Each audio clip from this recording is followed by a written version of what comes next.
For about a decade or so, I've been learning the wonders of how God designed our brains to express into the material world the immaterial realities of our souls.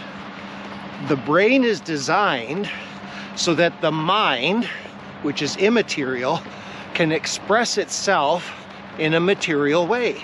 So when you look at how the brain is designed, how complex it is, how the two sides of the brain and all these different parts they're discovering all contribute to how we relate to the world, how we relate to God, how we relate to one another. And one of the things I've learned is that there is something our brains do called mutual mind state.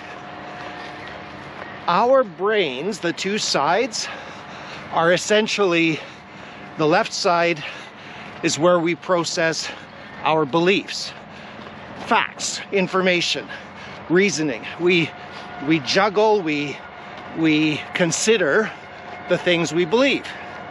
The right side of the brain is more focused on how we are bonded to people and to God. So God designed the brain so that every human being would be equally able to reason what they believe and to relate to whoever they are bonded to. The bad of that is that if we're given bad information to reason, we come to bad conclusions.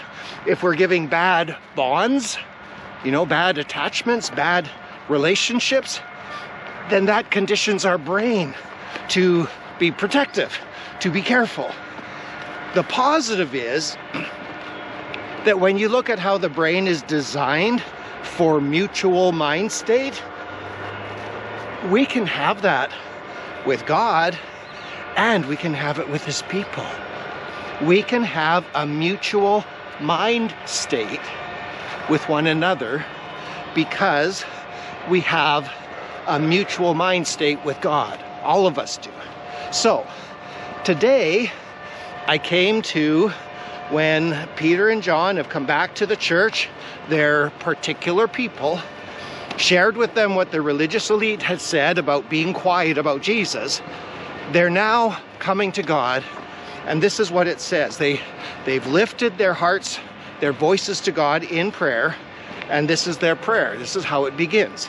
Sovereign Lord, who made the heaven and the earth and the sea and everything in them, who through the mouth of our father David, your servant, said by the Holy Spirit, and then it goes into a prophecy that I'll probably share another time. The thing that was demanding my attention today is to see the mutual mind state of the children of God in the early church. When you look at what they began their prayer with, they were in 100% agreement that this is what they believed. And it wasn't just a belief, it was their whole brain was involved, their whole mind was involved, and it was expressing, this is who we are. This is what our relationship with God is. This is who God is. This is what we believe and how we are bonded to God and one another.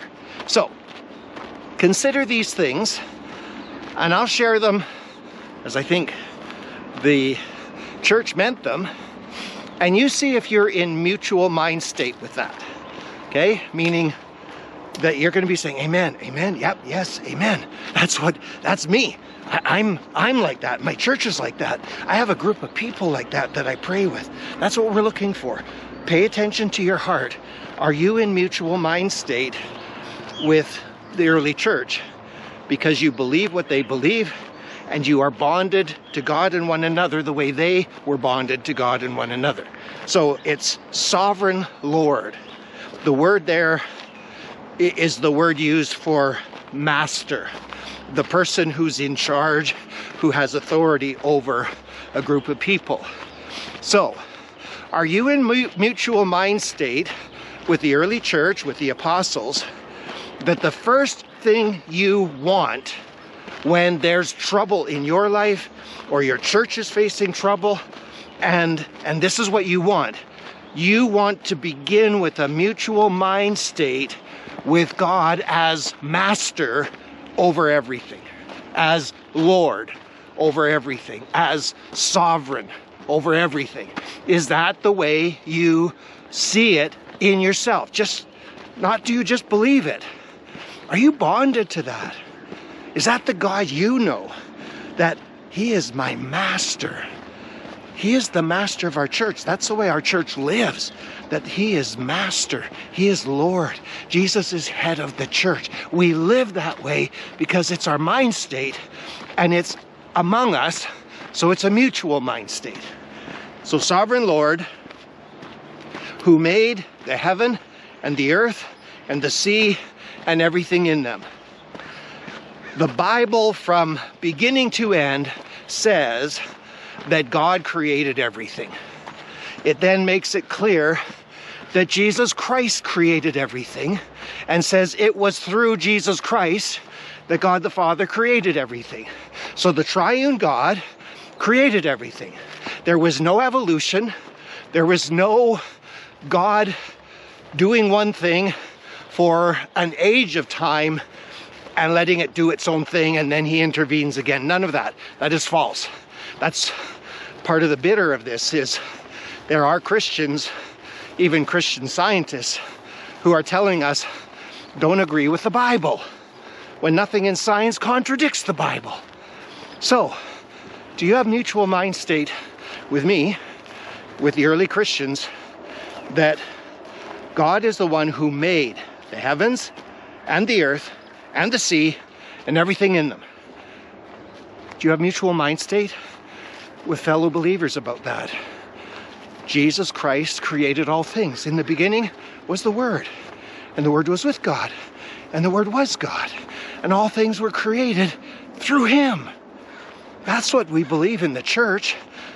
We must have a mutual mind state where we not only believe that, but we're bonded to it. In other words, in the way that a child in a really healthy, loving family is bonded to their parents, first and foremost, because their parents created them, right? Their parents brought them into existence, and there's a bond in a loving home between child and parent that can't be equaled until we're old enough to get married. The point is, we are God's children first by creation.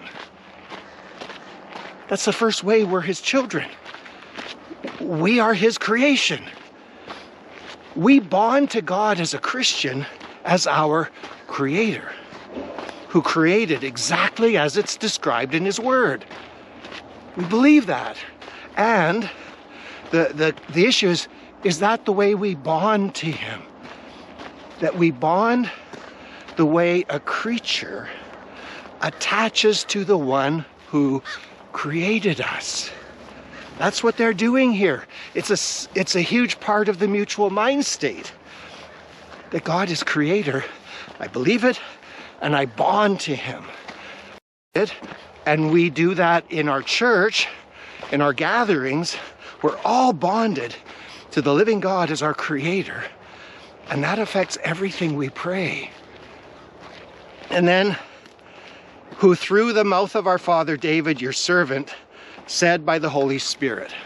I'm not going to get into what was said, the quote, because first I want to assess whether you believe that the scriptures are through the mouth of God, or they're from God through the mouth of the writers, the servants of God, and they were said by the Holy Spirit. This is another area of contention because Satan's first words recorded in the Bible were, did God actually say? And through many people, he's trying to get the church to stop believing that the scriptures are what God said and bonding to the scriptures as what God said and bonding to God through the scriptures as he has spoken to us, and we're bonding to him through his word. Peter, or the church here, is saying what Peter said, that no prophecy ever came about by the will of man, but it was men who were carried along by the Holy Spirit to write down the words of God. There it is. Who through the mouth of our father David, your servant, said by the Holy Spirit. So God is the who through the mouth of our father David said this, but it was through the mouth of David, and it was said by the Holy Spirit, so that the triune God was bonded to David, so that what David wrote down was the Word of God. You need to believe that the Bible is the Word of God, and you need to bond to the Scriptures as the Word of God, and through the Scriptures to bond to God based on his word, what he says about himself, what he says about his purposes, what he says about the way that he does things. We're supposed to bond with him the way he's revealed in his word. And we're to have that mutual mind state where we are together in that with our church, where everyone looks to the word of God, the scriptures, the Bible, as authoritative over us, because we're talking to the sovereign Lord. The master, the head of the church. It's his word. He's our creator. It's his word. My encouragement is just in that incomplete sentence, because we haven't even got to the rest. In that incomplete sentence, do you see the mutual mind state the church had? That they saw God as Lord over them, as head of the church. They saw the creation that God did, and they saw that the scriptures were given to them from God. They began their praying in a mutual mind state that says everything's about God. He's Lord, he's creator, he's the revealer of scripture. Do you believe that? And have you bonded to God that way? Do your people, your particular people in the church, believe that? And do you all bond together to God and one another in that mutual mind state? Today, God simply encouraged me, that's what he wants. And I want to encourage you to seek it with all your heart. And that's what I'm going to do as I go through this day. I want to see where God is exalted as Lord, where he's exalted as creator, where he's exalted as the revealer of his word in the scriptures. And as we mutually bond with God and one another, you will see how amazingly that affects our praying.